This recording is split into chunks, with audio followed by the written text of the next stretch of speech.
Hey tubers, me again. Okay, I'm gonna try to get through this one quick because I have no idea how long it's gonna take us. We're still in the diagnosis phase, but here's the background on this. Echo Papa Bravo 770 Hotel. The hotel, the H, just means that the throttle is over there on the hip. It's a big boy, it's a big blower. There's 7 of them. These belong to Miss Gale. So anyways, they're all doing the same thing. They're somewhere in between 5 to 10 minutes of running, they start cutting out. So there's 2 things that we want to look at. We want to check the ignition, and for that we're going to use one of these inline spark checkers, because you can actually take and put this in there, blah, blah, blah, run it, and you can watch the spark while it's running. So when it starts dying, we're going to be monitoring this right here to see if the spark cuts out. If that's the problem, then we've got something going on with the coil. And chances are, is like, I got this from a viewer, we can check the resistance on it, but we got to check it like while it's cold, and then see what happens to it, and maybe use a hair dryer on it or something to get it really hot, just like it's the operating temperature on there, and then see if it fails under, we're assimilating that it's running, that it's getting hot, it's under load, blah, blah, blah, and try to get it to fail. That's how we're going through process of elimination. If we think it can be 3 things and we eliminate 2, then it's going to be the last one. Generally, that's the principle. So, but the other thing I wanted to show you guys is, here is the spark plug that came out of there. Okay. I don't like that color. I think that's too lean. It's almost white. And I got this machine last week, and my suspicion is, which I put an $18 investment in, is the original carburetor, OEM carburetor on this thing is not adjustable. So I went and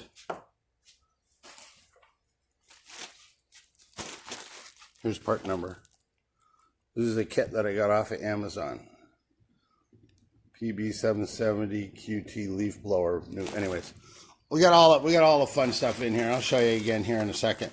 But we got a new carburetor that's adjustable, filter. None of that stuff needs to really be addressed, but we'll do all that stuff to it anyways.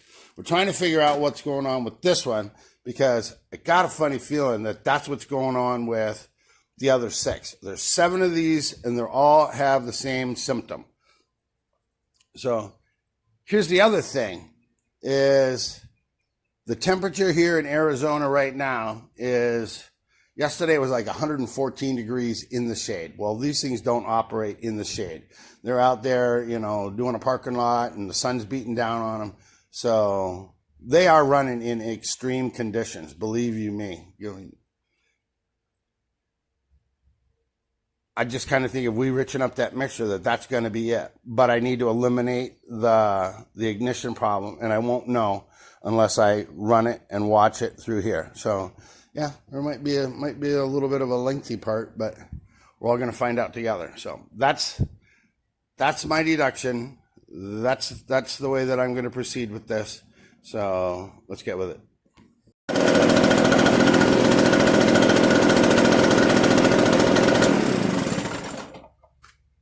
Okay, you guys, I started filming this, and it's 18 minutes of runtime, and not one sputter, not one falling down.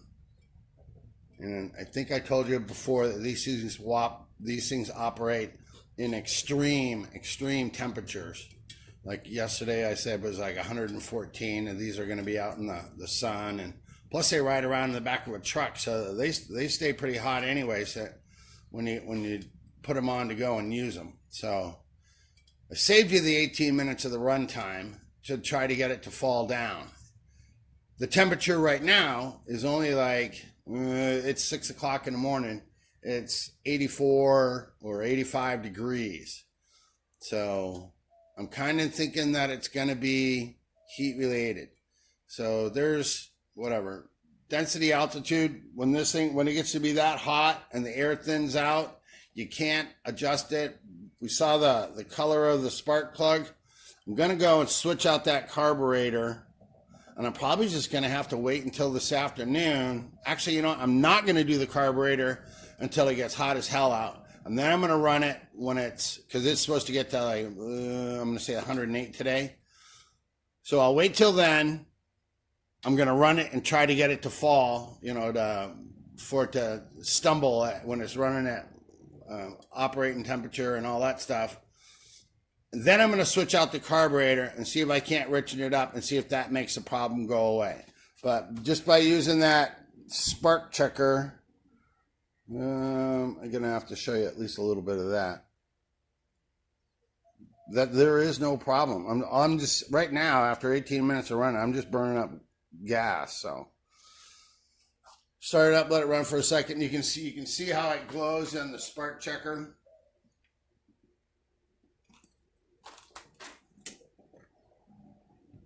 Right up there. Yeah, it's plenty hot, that's for sure.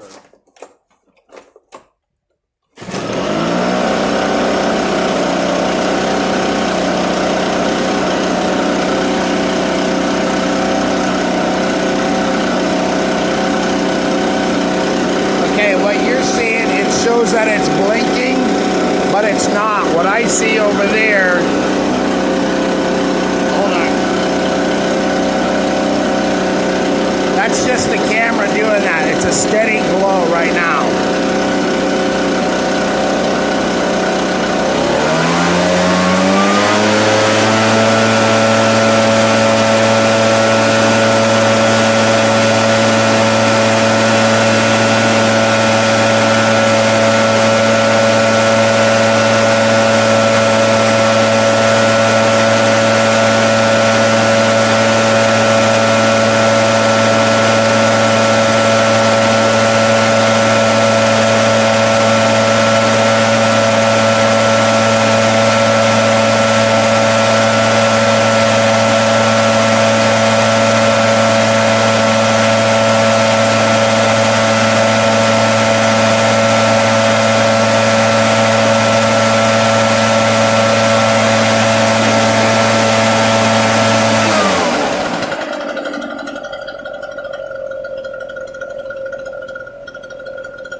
Okay, you guys, so that's going to be the next plan, is that we got to wait for the outside air temperature. We're trying to get it to do what the original complaint is, that when they're using it, that it just kind of shuts off, like it's either losing spark or it's not getting enough gas. Now, here's another thing to consider.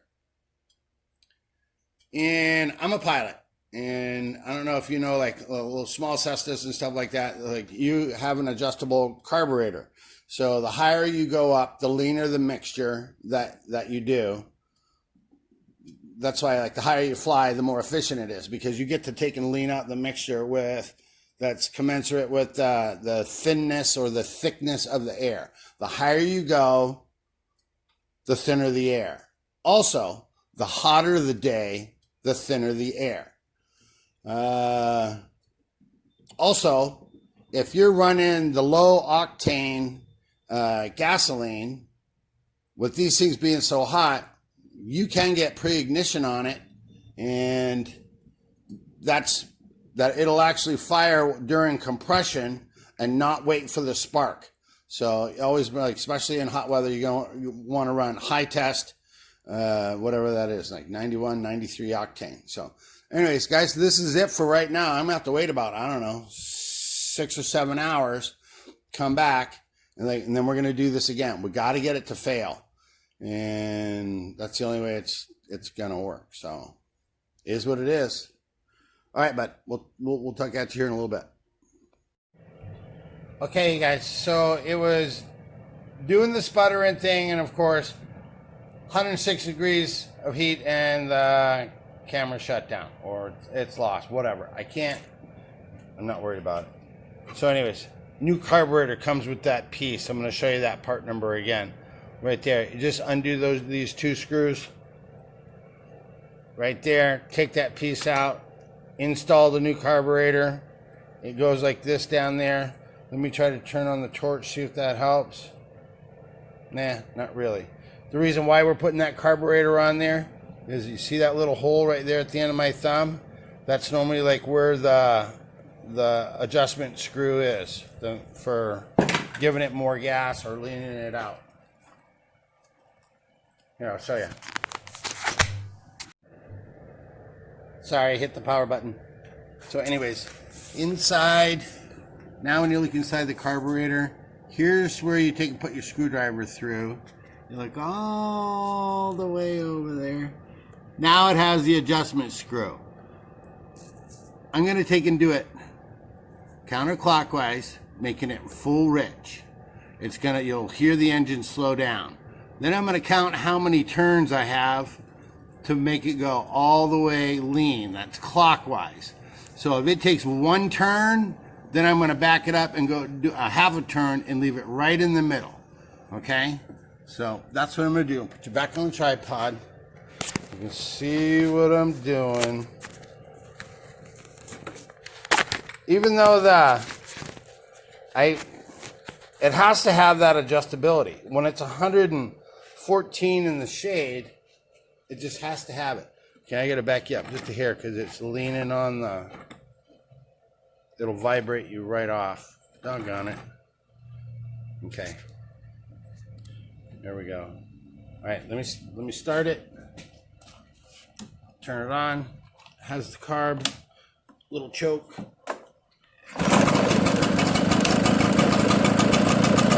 Choke is off. Okay, I'm not going to really be able to talk during this because it's going to be loud as hell.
That's halfway in between. The way it's cooled down, it's probably about 102 right now. How do people even live in this temperature? Jeez. So anyways, all right. So we have the new adjustable carburetor on there. That's the only reason why we get these aftermarket is because they are adjustable. And what comes in the kit? Obviously, carburetor that looks like this. I already told you just have to take that silver plate off and it plugs right in. You get a new fuel filter, we put that on. You got a new spark plug that fits. It actually fits this. That goes in there. You get a new grommet. The holes are too small, but you get one. You get a brand spanking new air filter that's in there. And you got a US boatload. I'm going to say like 2.5 feet of hose, fuel line, and vent line, return line. The IDs, I don't know. The one on the left looks just a squidge smaller. Anyways, but you get a whole bunch of that. You get a whole bunch of that too. And this little old gasket. You don't use one on this. It has the rubber fitting that goes from the carburetor to the, what do you call it? The isolator block. And just resetting the tripod, you guys. So basically that's it. We switched over. We're using 91 octane, I guess it is, the high test, right? Let me tighten up this tripod. As long as it, does what it's supposed to do. I'm probably going to sit here and run it for like another 20 minutes afterwards, but I'm feeling pretty confident. So that's it. It was never the ignition. We went through that. We eliminated that. So this is, now it's going to be configured to run. And I think I'm just going to start this up, let it run for a minute, and then end the video. And then stay tuned right there at the very end. I got to show you something that my kid was doing. Pretty proud of him. So, all right, there's that. Turn that on. Guys, we will catch you on the next one, I guess. Thanks for watching. Don't forget to like and subscribe.